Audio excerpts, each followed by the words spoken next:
presented by ESR Music.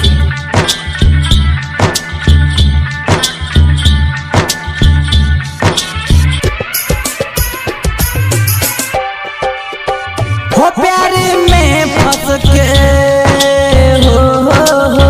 हो प्यार में फंस के तोहरा चहपर में पहिल की जान के हमरे छोरनी रे दिल तोरनी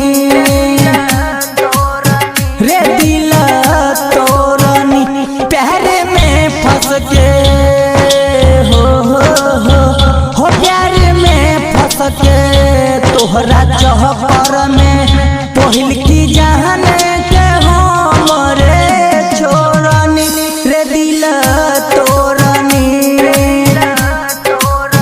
रे दिल तोरनी। DJ Shankar Raj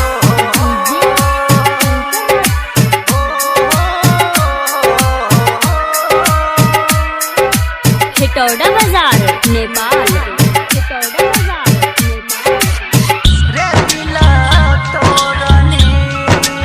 Presented by ESR Music.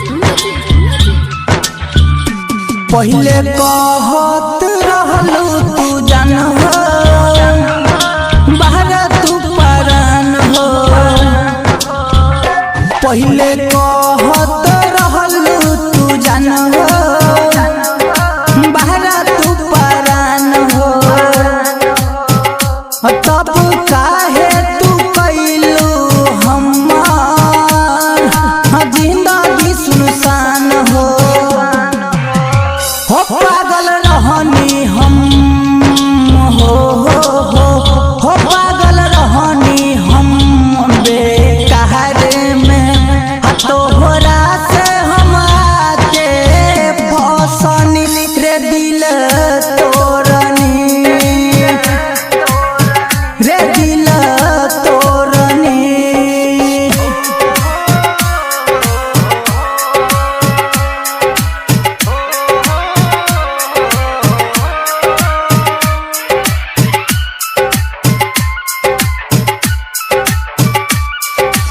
आप सुन रहे हैं डीजे शंकर राज को खिटौड़ा बाजार। हो निक लागे ना खाना या पानी सुना दिल जानी हो निक लागे ना खाना या पानी सुना दिल जानी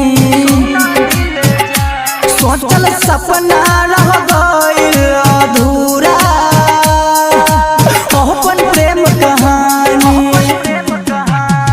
हो राजा आयुष के